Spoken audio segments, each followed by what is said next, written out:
Repórter Berimbau, polêmico, investigativo e o mais bem informado do rádio paranaense.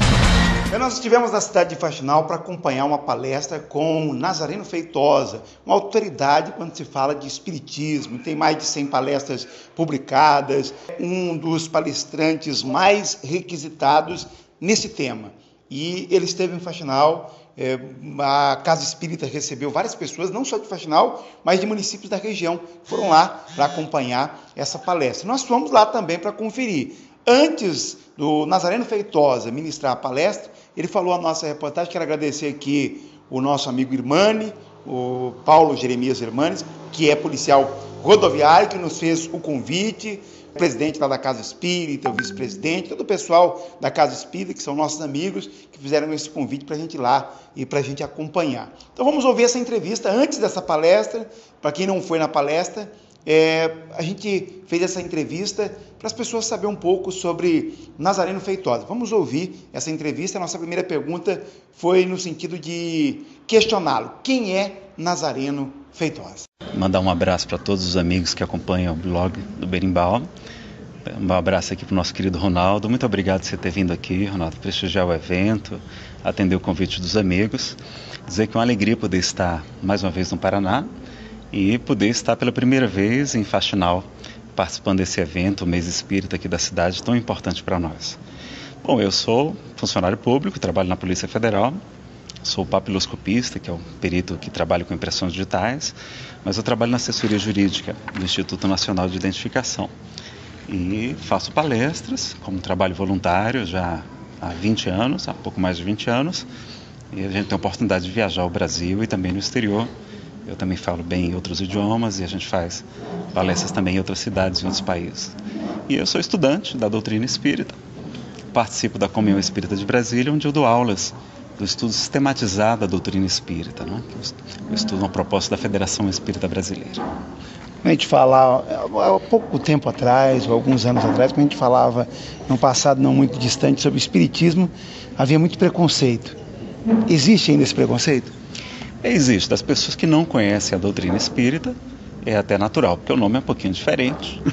Foi muito associado, não é, com outras religiões de matriz afro-brasileira, e é natural que as pessoas, como não conhecem bem a doutrina, às vezes tem alguma reserva. Mas no Brasil, como nós tivemos aqui vários missionários espíritas reencarnando, especialmente Francisco Cândido Xavier, Chico Xavier, as pessoas já conhecem um pouco mais. E a gente até utiliza uma regra que o próprio Cristo nos ensinou para saber quando se trata de uma coisa boa ou de uma coisa má, quando se trata de uma verdadeira ou de uma falsa doutrina. Jesus nos ensinou: pelos frutos conhecereis a árvore. Então, se os frutos são bons, a árvore é boa. Não se colhem uvas dos espinheiros ou figos da sarça, não. Então se o fruto é bom, a árvore é boa. Então quais são os frutos da doutrina espírita? A caridade, o perdão, a benevolência, a indulgência, a melhora do ser humano, a tolerância religiosa, o ecumenismo, o respeito, pelas diferenças, a reforma íntima, a ligação do homem com Deus e a busca e a promoção da paz. Então todos os frutos da doutrina espírita são bons. Se os frutos são bons, a árvore é boa. E por isso a gente respeita com muito carinho todas as religiões sérias, e a doutrina espírita tem esse propósito também de colaborar, ajudando o homem a compreender as leis que regem todo o universo. Nós estamos passando um momento difícil. A gente fala sobre questões de governabilidade, crise. Onde o espiritismo pode nos ajudar nesse momento? A doutrina espírita fala que nós somos espíritos imortais. Então, as crises são passageiras, elas vão passar. Nós não temos que ficar tão preocupados com ela. Mas a doutrina espírita fala muito da importância do pensamento, da nossa sintonia. Se nós continuarmos alimentando o pessimismo, alimentando esses pensamentos de crise, que as coisas vão piorar, que o desemprego vai aumentar, a gente está colaborando também com o processo da crise. Então a proposta da doutrina é que a gente pregue sempre o otimismo, a boa vontade, a paciência, a resignação, porque esses momentos são naturais do ser humano. O Brasil está passando por uma verdadeira limpeza, não é? Muitas investigações, e isso tem ajudado muito a purificar o processo da nossa evolução, e não vemos como uma coisa ruim, como uma coisa negativa. É bom que essas coisas estão vindo à tona, que a gente até já desconfiava que acontecesse, né? E que assim a gente promova uma reforma, uma mudança também no nosso país, que tem a programação de ajudar, não é? Sobretudo na divulgação do Evangelho para todo o planeta. Um assunto atual é a depressão. Aqui na nossa região nós temos um índice alto de suicídios, são temas bastante delicados.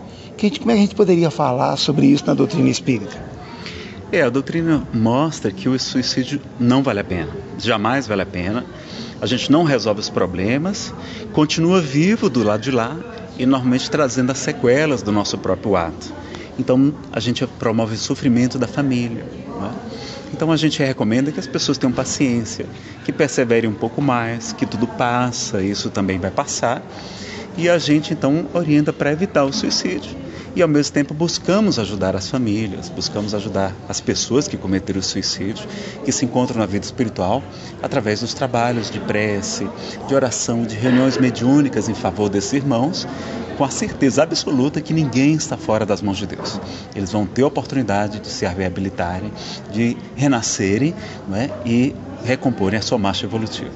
O problema da depressão, a gente vai ver, e o materialismo também, boa parte desse problema é por conta do materialismo. Então nós temos visto, as pessoas até dizem que têm religião, dizem que têm, né, a tradição religiosa, mas não vivem como cristãos, não vivem como espíritos imortais, não vivem como se tivessem responsabilidade pelos seus atos. Então as pessoas estão desacreditando que Deus existe e vivendo cada vez mais o materialismo, que conduz a muitos crimes, a muitos problemas, ao aborto, à corrupção, conduz ao suicídio também.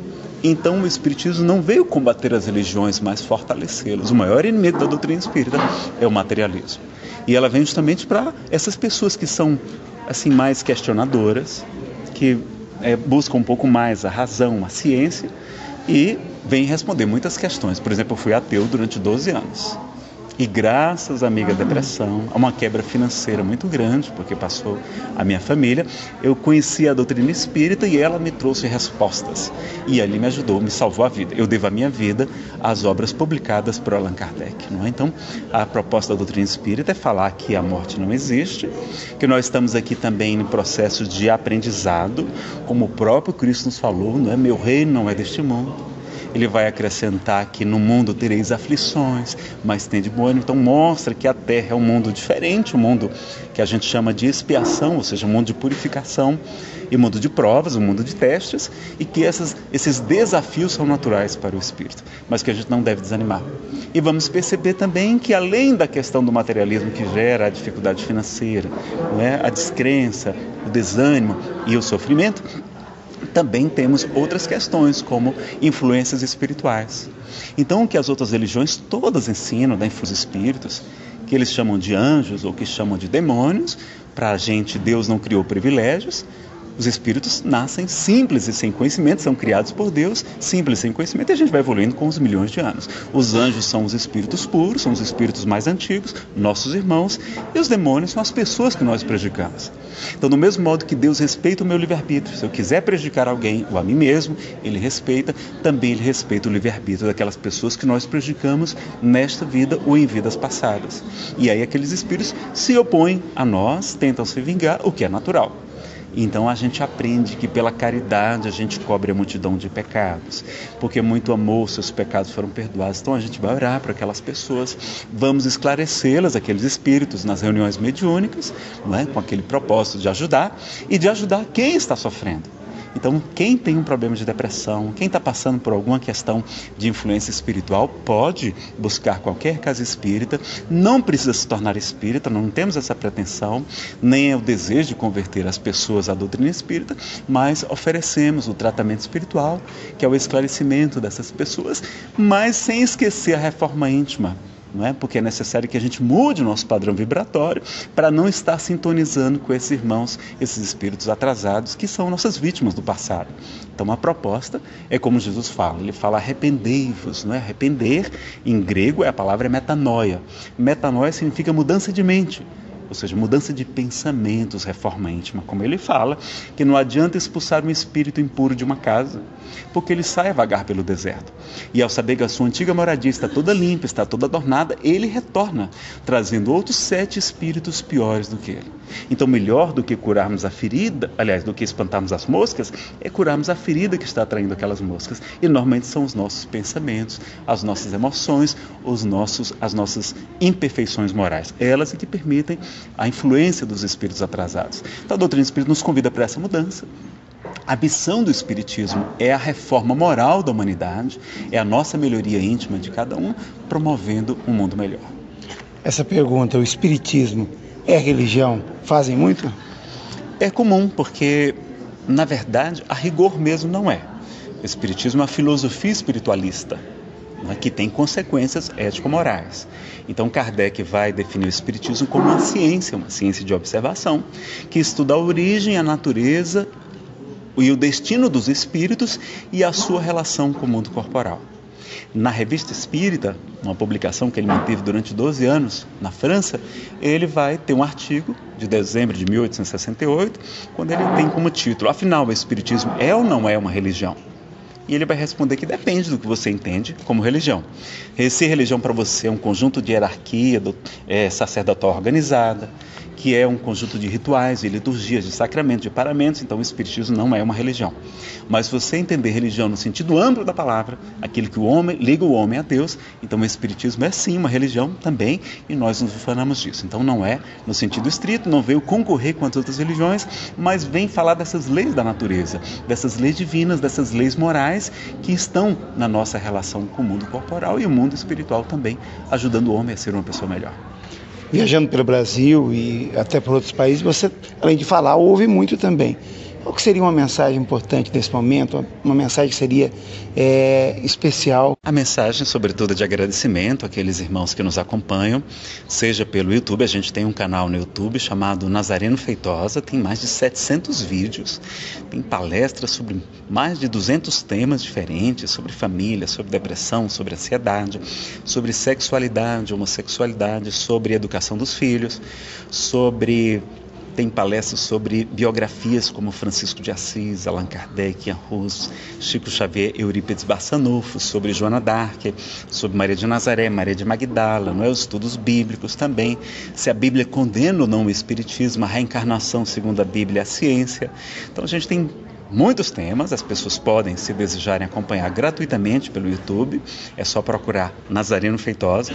A gente também tem uma página no Facebook, é Nazareno Feitosa Expositor Espírita, e também um site, nazarenofeitosa.com.br.